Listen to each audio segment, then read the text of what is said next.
it's time. Famous.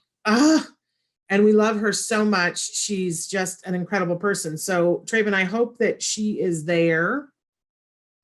And if she is, would you connect us in? We've had a little bit of a wonky week here. You guys, we've had some staff changes and stuff. And so if it looks like our wheels have come off a little bit, it's because they have. In any case, there she is. She is. It all worked. Hi, Vana. Okay, so if you play with your thing and you need to turn on your mic. I know it's always, there's a little microphone in the front. Do you see your microphone? She can't hear us yet. Okay. I don't know what to do for her. Let's type to her. Turn on your mic. That's connecting to audio. There we go. There it is. There we go. Look how fabulous you look. Oh, look how wonderful you look. I'm giving you big hugs. I miss you both. How do you look so fabulous this early? Oh, I prepared.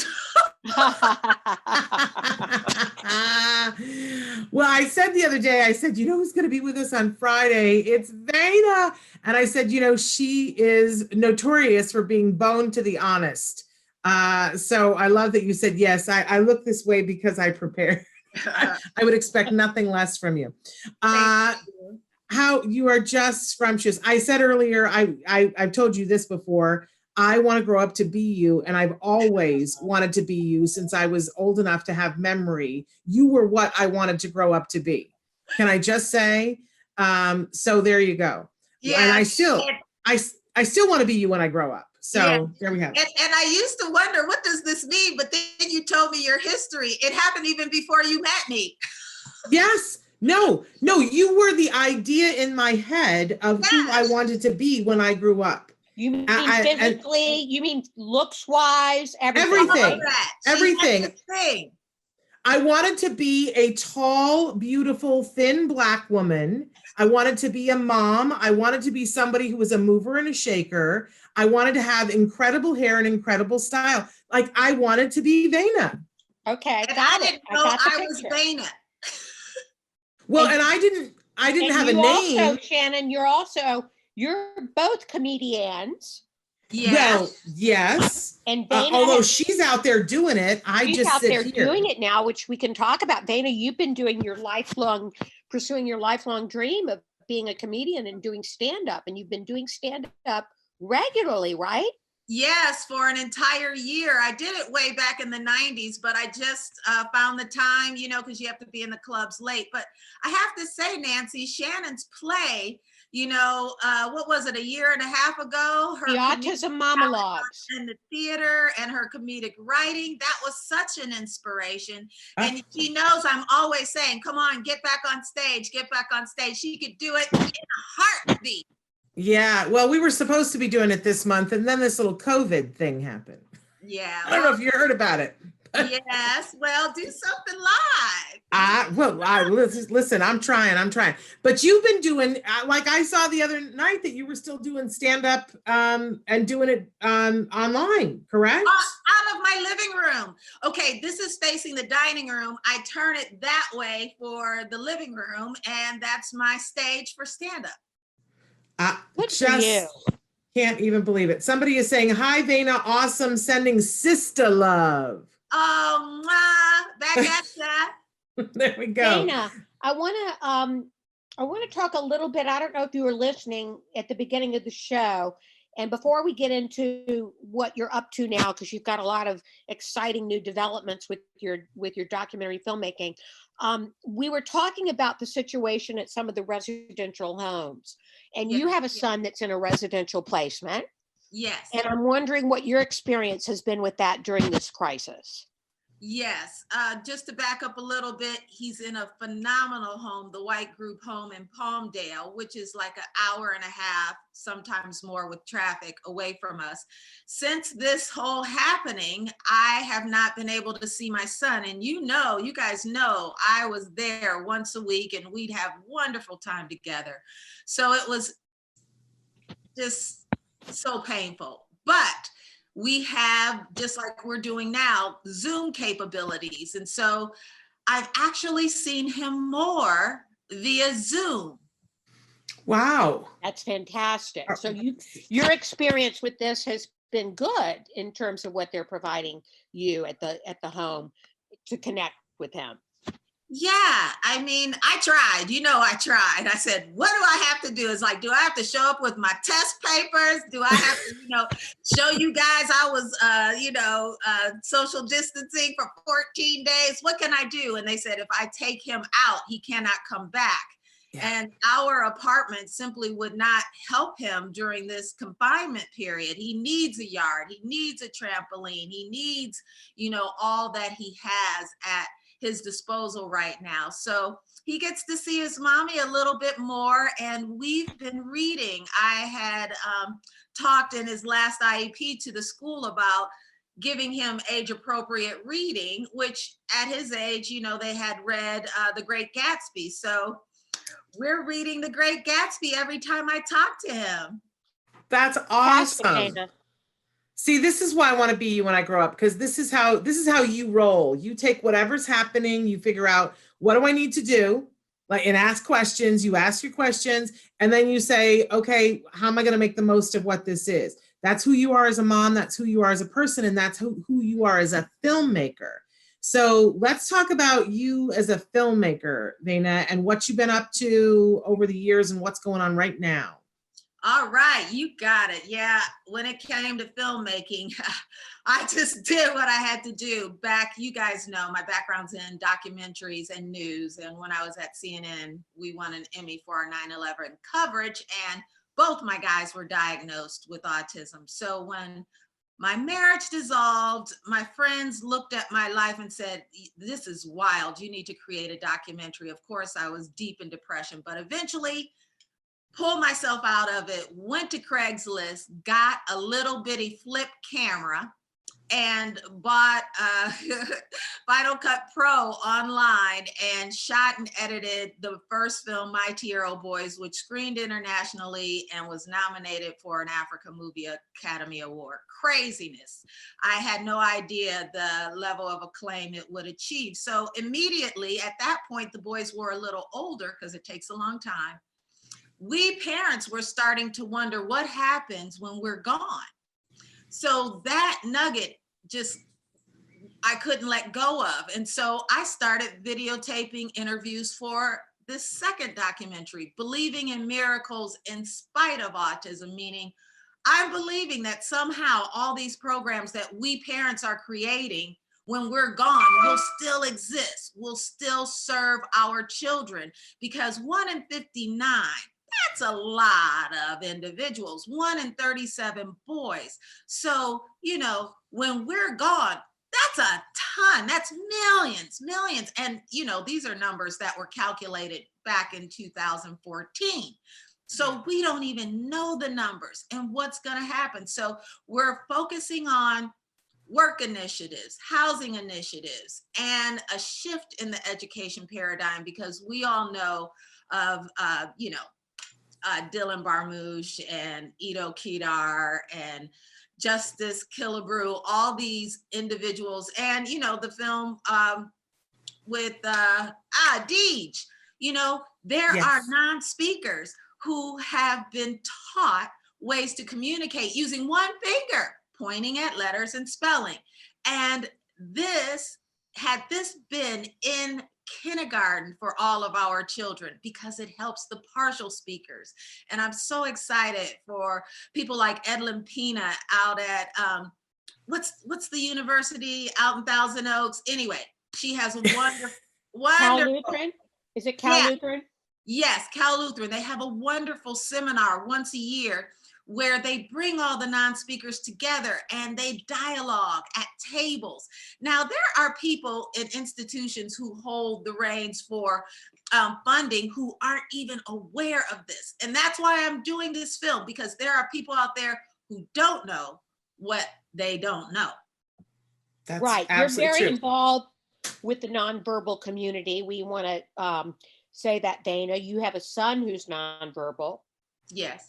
And so you've been very involved with that segment of the autism population and bringing light to some of the developments there that you were just talking about. Yes, I in research for my first film, I watched A Mother's Journey, where this woman comes from Switzerland and she meets Soma of Halo. I'm not going to mess up Soma's last name because I reverence her too greatly. She came up with a method with her own non-speaking son. And one of her first students was Ito. And what I learned at Edlin's conference is it's effective for partial speakers. Partial speakers have more going on in there. And through spelling, they have elaborate thought, where vocally, it's quite minimal. So I'm just pushing for that. You know, I have the nonverbal communication mandate bill proposal, which I'm going to raise up soon. And we'll get that into play and get these methods into the classrooms. You're Okay, always let's talk making a little bit, Vana, about what you found out during your experience of putting together this film about what's going to happen when we're gone. What have you found out in researching and producing this? And I want to say too, we have a trailer. So I want to tell Traven, let's have Vana answer that question, but I want to have Traven being ready because we're going to show the trailer in just a couple of minutes here. You got it. The first thing I found out is most people who aren't connected with autism, it never crossed their mind.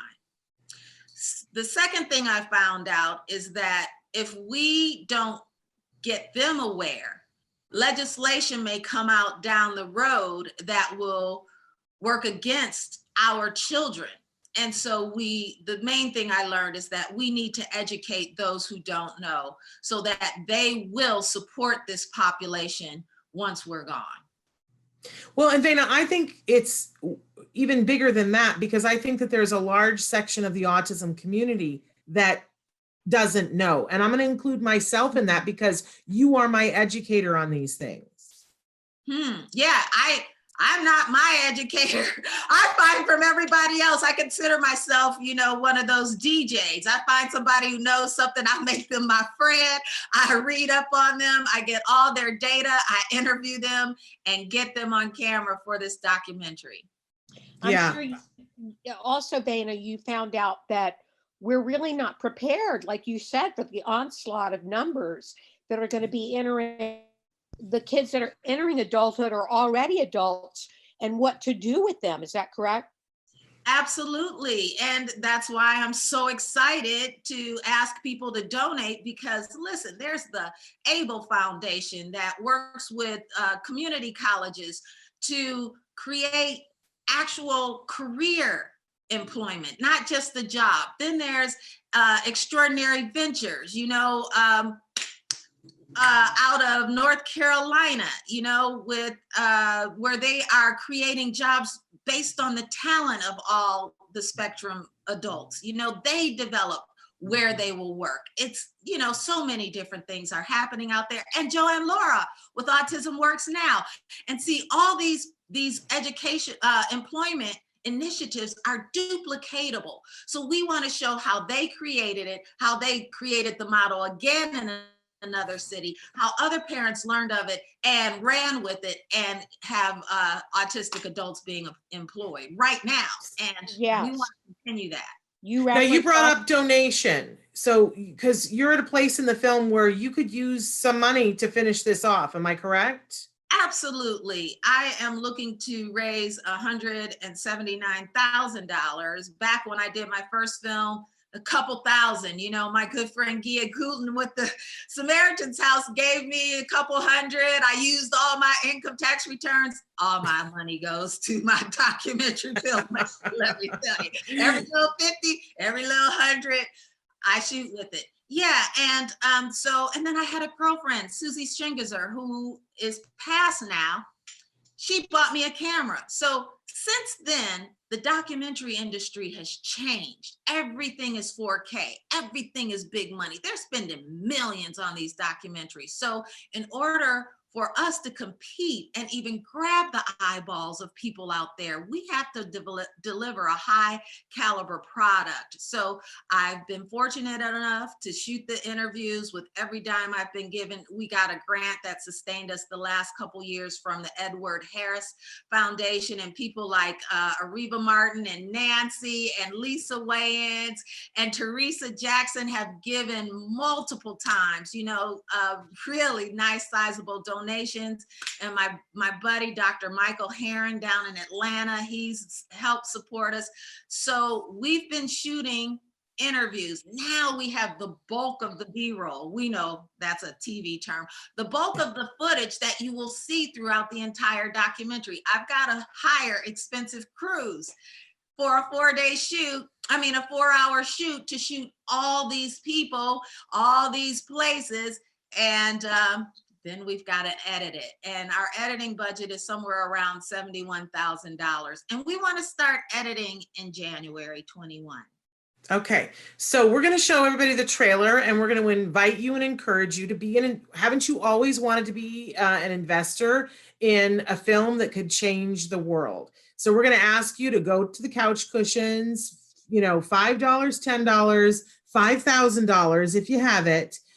This is a place where you can move the dial. We're also going to do a shout out right now to Michelle Obama, who has a documentary film company, and say, Michelle, we need you now, right? Because this is who would be the best possible person for you to partner with. I've just decided that now. You never have said that to me. But Michelle Obama, we've always wanted you to partner with something for the autism community. Here you are. We need you right now.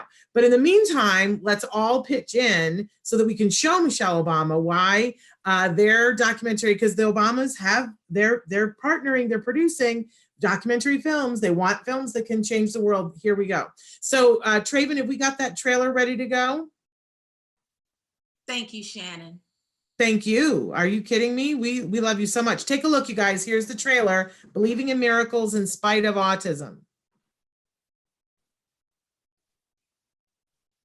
And then there was a pause. This is dedicated to all the people that suffer from autism all over the world. Autism burst onto the scenes in the 1930s, but began rapidly increasing over the past 20 years. Incidence rates before 1985, 1 in 2,500. 2000, 1 in 150. 2006, 1 in 110. 2008, 1 in 88. 2012, 1 in 68.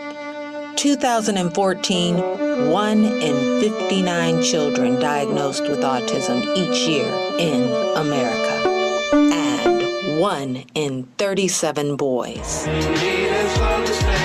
And as parents of autistic children await the Center for Disease Control's most recent statistics, the bigger concern is what's going to happen to our children when we, the parents, are gone. And they are adults, 50, 60, 70 years of age. Who's really going to care for them? I'm doing my best to raise my children so that they can be independent. But I don't know what would happen to them if I'm not around. They could end up in jail. Studies show that thousands of diagnosed and undiagnosed people with autism are behind bars with little to no support. It is really unfortunate in so many families, and for decades, not long ago, these children were being isolated, kept in the back room, never being introduced to anything or anyone else. This is really scary. The fear of most parents with children diagnosed with autism is beyond belief. That could be my Bakari. He doesn't have language. What would happen to him? And studies show that autistic people have an elevated risk of becoming homeless. I believe government's core principal function is to provide support to its citizenry, or at the state level, its residents, particularly those who can't provide it for themselves. It's society's responsibility. It's not just the parents. We have to step in and do something.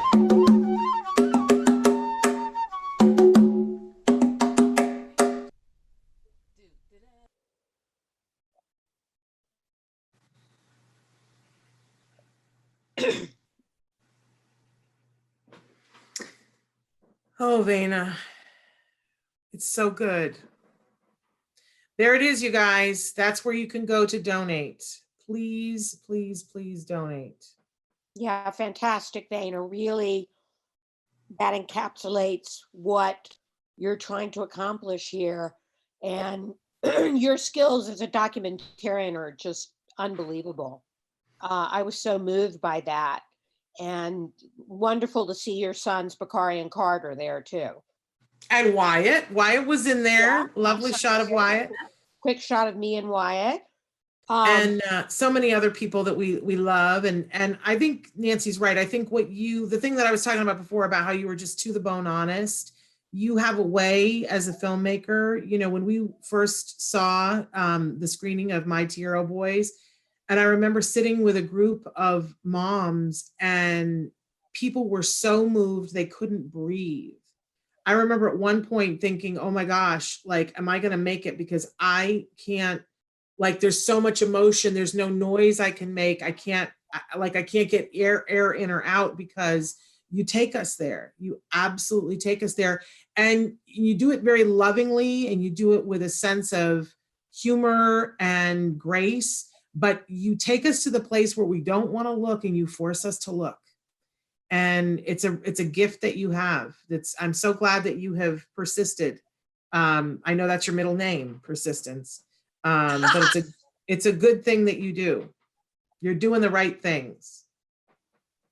That is so kind of you. Thank you, Shannon. I appreciate it. You know, I just kind of go with the flow. I've always been a fly by the seat of my pants type of person. You know, I get a bright idea, that light bulb goes off and I don't know where I'm going, but I just go and I go full speed ahead.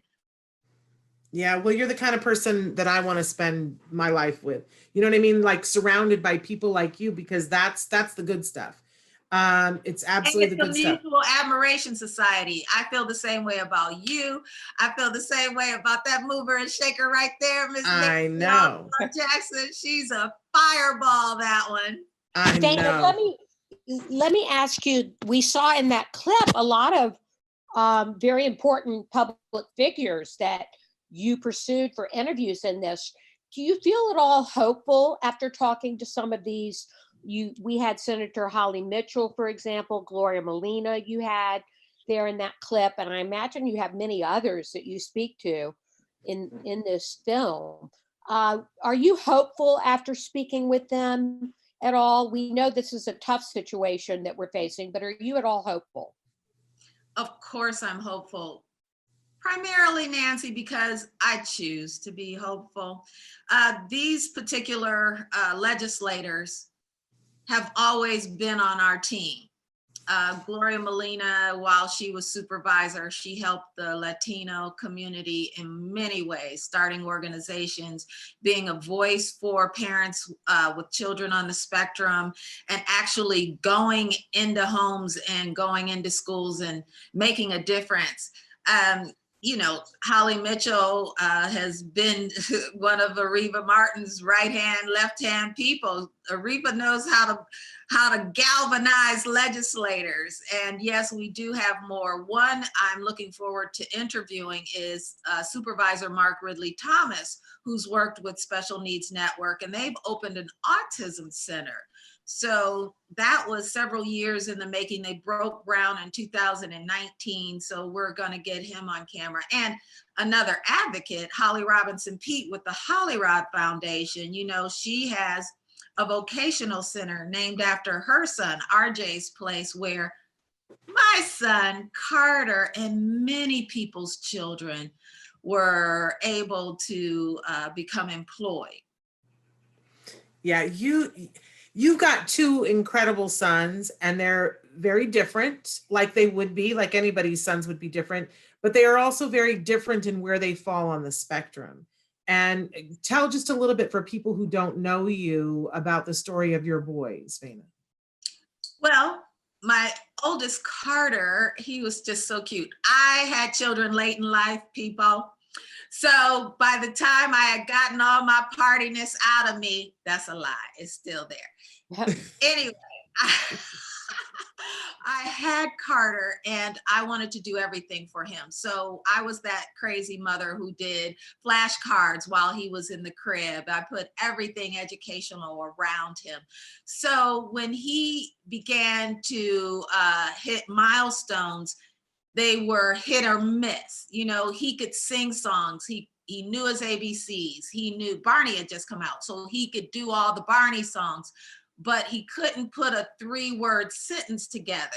That's when we started seeing the jargon and the echolalia.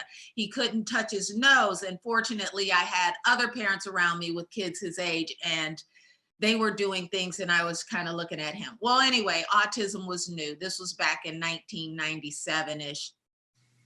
And he got diagnosed. Well, by the time we were going through the process, it's a lengthy process. You get one exam and then you're put on a waiting list for several weeks, sometimes months for the next process. Well, Bakari was hitting all his benchmarks and had language, little benchmark language, not full on sentences.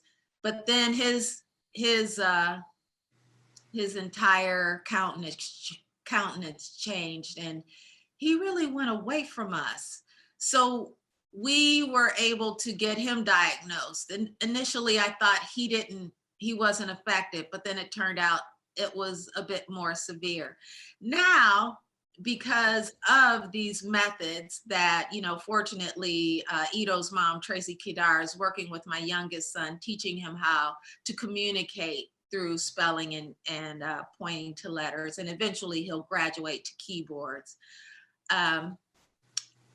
I found out he's incredibly intelligent, incredibly brilliant. And see, we were taught back then that people like Carter were smarter than people like Bakari, but they're all extremely intelligent. They just like everybody else, we have different ways of showing it. And some of us have better ability of showing it through different means, through different avenues. Like some people simply aren't articulate, but when they sing, they communicate deeper than anybody who, you know, can recite a speech, you know? And then there are those who can paint something and it just moves people beyond their lifetime, but they weren't able to communicate in a, you know, round table conversation. So Carter's verbal, he's able to actually not be detected in most social settings.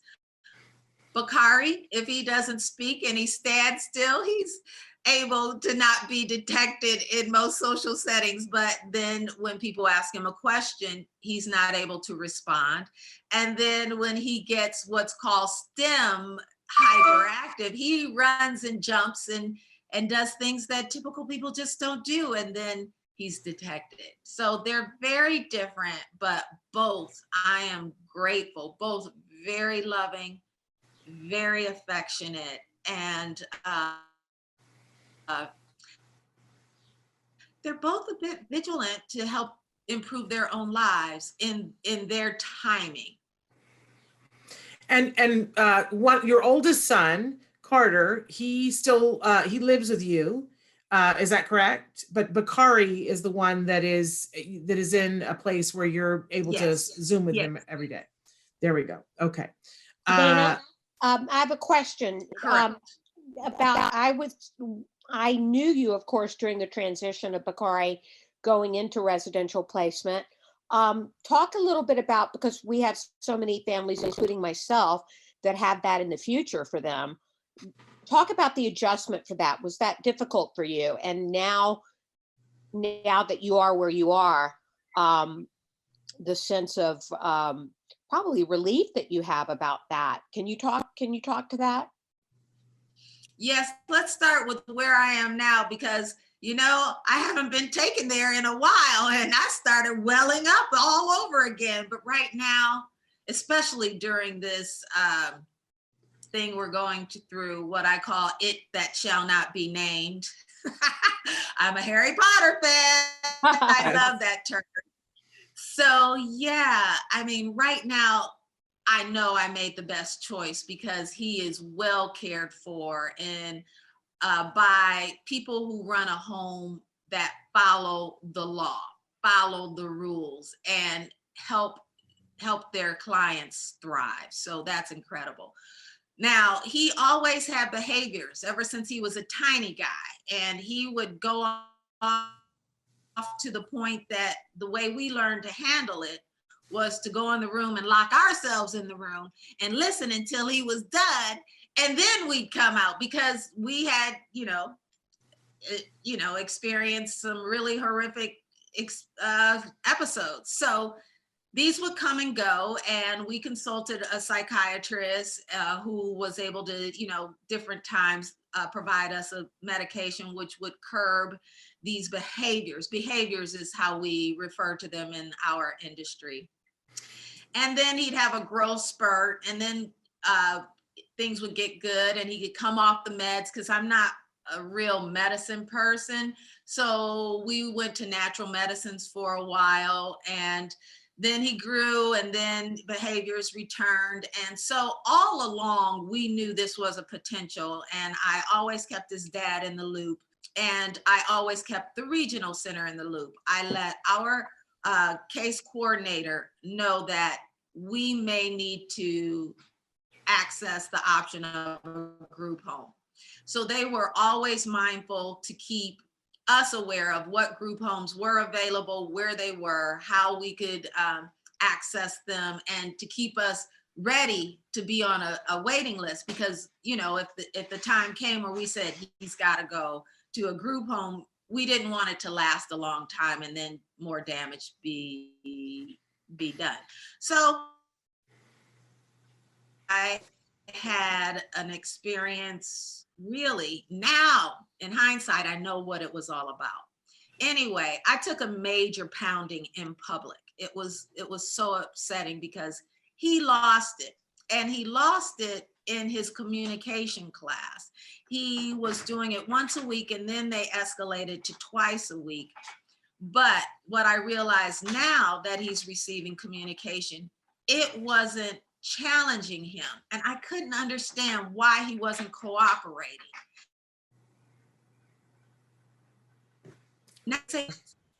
I think she's frozen on us, Nancy. Yeah, I think she froze on us. Okay, I'll keep talking.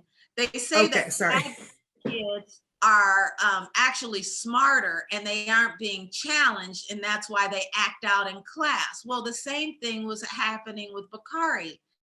He was in a communications class that wasn't pushing him and really doing what he knew he wanted to share.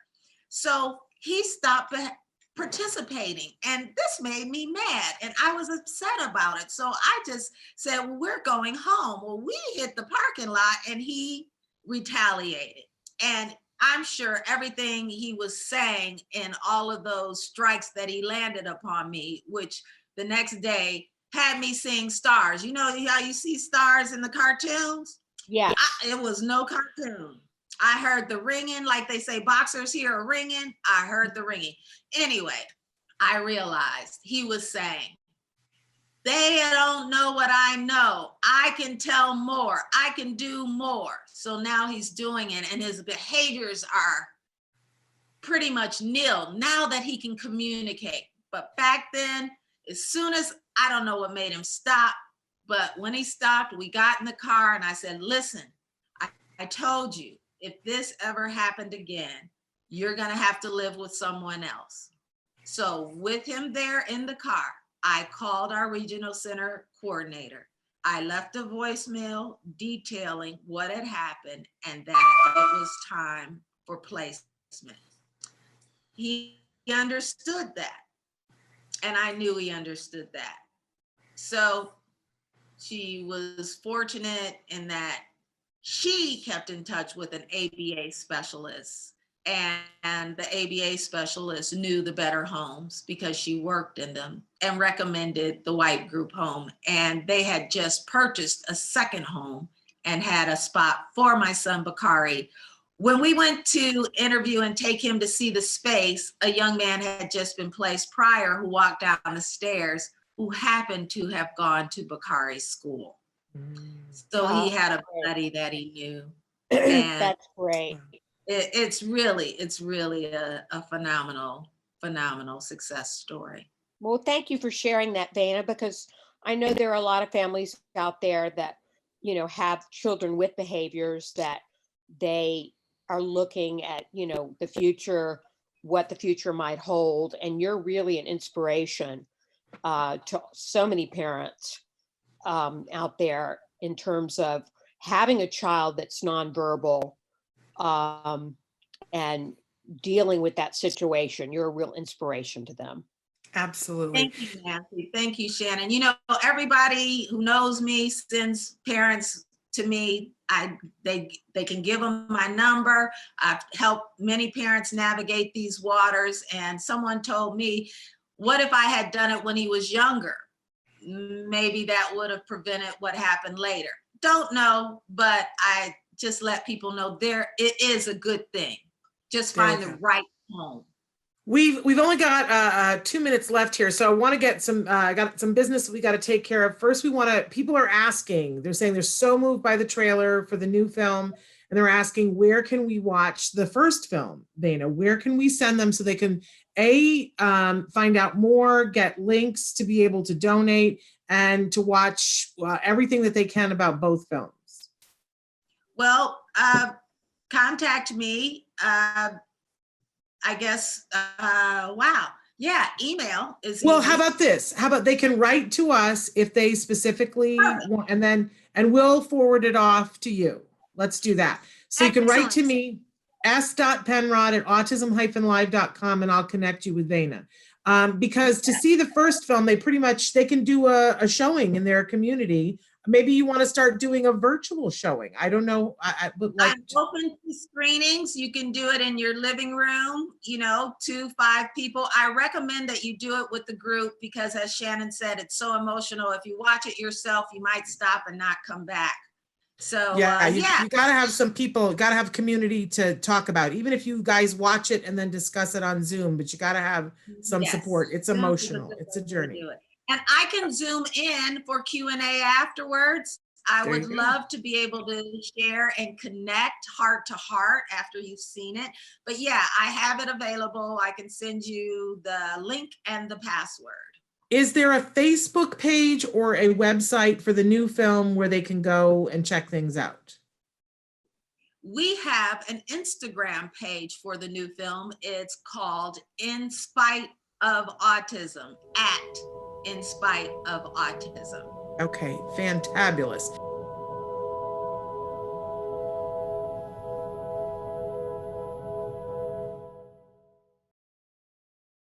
Hey, thanks for watching Autism Live. To subscribe, click here. And if you'd like to check out some more of our videos, click here.